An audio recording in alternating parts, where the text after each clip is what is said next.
you chose me for the first session, and I'm glad to be here. So I'd like to pray to start. Amen. Let's join hands. Let's join hands. Dear God, thank you for this day. It's a beautiful day, another beautiful day of life you've given us. We're truly grateful to be the ones out of the billions of people of human history and the billions of people on earth to live at the right time, the right moment, in the right place, to meet your parents. And thank you for this ministry that Sam and others have begun about the stories of our members. Yes. You think about the Bible, the New Testament is just simply testimonies and stories about those first followers of Jesus. So these stories are really important. They need to be documented and written down for the people in the future who will wish that they could have been in our shoes. So thank you for this chance. I pray that you can speak through me what it is you want to say to everyone here today. Not my own idea, but your idea. And we pray Jesus, true parents, and our own family names, Aju. Aju. All right. Okay, thank you. Well, I want to combine my story about meeting the church, but also my testimony about the history, or the what I call the inside the Oakland family. To be inside the Oakland family, what it was like, because to me it was a really precious opportunity. It was a historic time that it's just amazing. So I want to relate that. I always say I was born at a very early age. No. It's true. And from my earliest days, I was interested in music. I knew when I was about 8 years old that I wanted to be a musician. I remember a friend of my uncle's came to our house, and he was a very good pianist. And I was sitting underneath the baby grand piano in our living room, and he played this, I don't know what it was, I can't remember, but it was with so much passion and fire. I could just feel it in my bones, you know what I mean? And so at that moment I said, I want to do this. I want to relate that kind of passion to people, so I decided I wanted to be a musician. My first inspiration was Elvis Presley. I used to go up in my room and pretending I was playing the guitar. I wrote a few songs, but I also loved the drums. So when I was in 5th grade, our family moved from Illinois and to Wisconsin. And it's always traumatic to move with your family, right? So I made my dad promise that we would get a horse if I moved. Yes. He didn't. But even better, when I got to the school, I was in 5th grade, they gave drum lessons.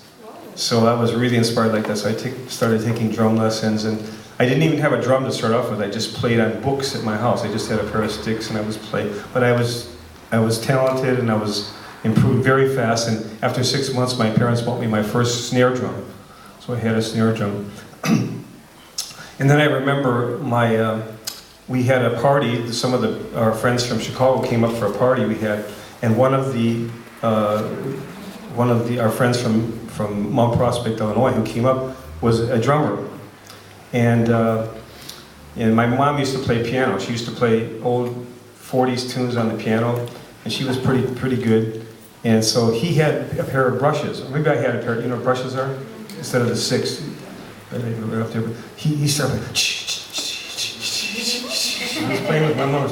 Oh man, I gotta do that. So I started playing that. So, and then maybe a year later, I got my first drum set. It was a used drum set, and I think it was like $100 or something like that. I was so excited. And then a week later, I went up to northern Wisconsin on vacation, and I fell out of a tree and broke my wrist. So there's pictures of me playing the drums with my cast on, you know, 'cause I couldn't stop. So I love music. I love the drums. And eventually I started playing professionally when I was 13 years old. I started making money and playing in a little rock and roll band. And I played jazz on the string bass, and I went to college to play music, or to study music. And eventually I quit college and got into a semi-famous rock and roll band called the One-Eyed Jacks. And we traveled around the Midwest, and it was kind of somewhat of a fulfillment of my musical dream, because I wanted to, at that time we said, we want to make it big. We're going to have a hit record and we're going to make it big and we're going to get that big record contract, right? So, we were like playing 6 and 7 nights a week. We had a limousine that we used to travel in. And we opened up for groups like the Doors, the Jefferson Airplane, the Hollies. Remember the Hollies? Oh, yeah. Actually, I used to take my, I'm probably wasting a lot of time on this, you know, but it's fun. Anyway, I used to, that was the time of the Beatles, so my hair was curly, so I used to take dippity-doo, and I would, after I washed my hair in the morning, I would slick it down, and then I would put one of those hair bags on my head to dry it, so my hair would look like the Beatles. And then but when I started playing, I would play with so much energy, I would sweat, and my hair would just fizzle up. So I didn't know what to do. When we went to see the Hollies, you know, they were a really incredible group, and the lead singer had an afro. He was a white guy, but had an afro with curly hair. And all the girls were going crazy over him, so I said, wow, that's it, I'll just get an afro. So I just cut my hair short and just washed my hair and let it curl. Anyway, I have to be honest that after a while, my best friend Barry Fosman convinced me to smoke marijuana, and I didn't want to do it, but I started smoking marijuana. I took some mescaline and acid. I don't know if you know what that is. Sherry probably knows. If you're second generation, I'm not recommending it, I'm just being honest. But it really, up until then, music was my God. It's all I thought about was playing music, being involved in music. But somehow when I did that, my mind started to open up and I started thinking about there's something bigger than music. So it was kind of began my spiritual search. But after a while of doing that, I started to get really depressed. That's the problem when you take those drugs, they open up your mind, but instead of paying the indemnity to receive some vision from God, you receive it first, and then you pay the indemnity later. So I got very depressed. The only thing that could change my mind is meditation. I started reading books on meditation. I would meditate a lot, and eventually I was being led to quit the band, and eventually I was drawn out to California. You know, at that time, that was the place to be. California is the promised land, and that's where the music was and everything like that. So my sister and my mom lived out there, and so I went out to California. What year? 71 or so. And I had saved up some money, so I got a little house up in the hills of Berkeley. It was a beautiful house, and I would meditate many hours a day. And I would just wander around, and I determined I would just wait until God showed me what He wanted me to do. I didn't really think about that, but I was just waiting. What is it I'm supposed to do with my life? So I spent this time in meditation. Then one day I was walking along Shattuck Avenue, and I met my spiritual mother, Evie Eden. How's that? Wow. And she was so very inspiring. And she started talking to me about this community that she lived in. And actually, I known about this community because I was relating with this band, and there was a drummer in the band that I made really good friendship with, Denny Townsend. And I heard that he quit his band to join this. At that time, we called it the Family. We didn't call Unification Church or anything. He joined the Family. And I said, well, whatever would make him quit his band and quit playing drums and join this group, there must be something there. So I better not go over there. I better not go over there. So she called me. I think Mrs. Durst said to call your spiritual children 3 times. Is that right? Yeah, we used to go see you play. We would go during you were playing. You know, that's after I started going to the workshop and stuff like that. We stopped you. Right. But she called me 10 times. She called me 10 times, and it would bug me, but I was really moved by her determination. And at the right moment, she got me. So I went over to, I actually went to the San Francisco Center for the Sunday service.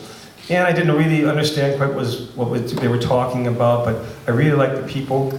Bethy Morrison met me, the first person when I got out of the car, and I thought, oh, how nice that they take care of mentally retarded people. I shouldn't say that really, but she was, she was so friendly. And but what really inspired me, they had a choir, and the choir was so joyful. So I said, that's pretty nice people, you know. And then she kept calling, kept after me, and then I finally went over to dinner at the Oakland House, at the Dana Street House. And my first greeter who met me when I went to the house was Rhonda Flowers. So Rhonda just passed away a few weeks ago. So she's just close to my heart, and she was, I remember she wanted to get that donation, you know. You gotta have a donation for dinner, you know. Because Oni always said, you gotta pay something. Don't let the people just come for free. They have to give something if they're gonna, and actually Bethy is his spiritual mother. So that was introduced to the Oakland family. I believe I had went to a couple of Divine Principle lectures somewhere around Berkeley. I vaguely remember, and I remember the parallels of history, but it was just very intellectual, very dry, and it didn't really move me. But what really moved me about the Oakland family was the incredible love that I experienced when I went over there. And I just remember that when I went there, everyone was so interested in me. You know, everyone came up, they wanted to know all about me. They didn't talk about themselves, but they wanted to get to talk about me. So I just experienced this tremendous love, and I never saw anyone like sitting in a corner reading a book or off by themselves. Everyone was really engaged and really interested in me and taking care of me. So I think I was really moved by the movement, by the love of the people. It wasn't the Divine Principle, it wasn't and also they did a lot of singing, so I liked that. The music was good. But so it took me 7 months to join. I went to several workshops, and I think during that time Sherry and some others came to hear me play.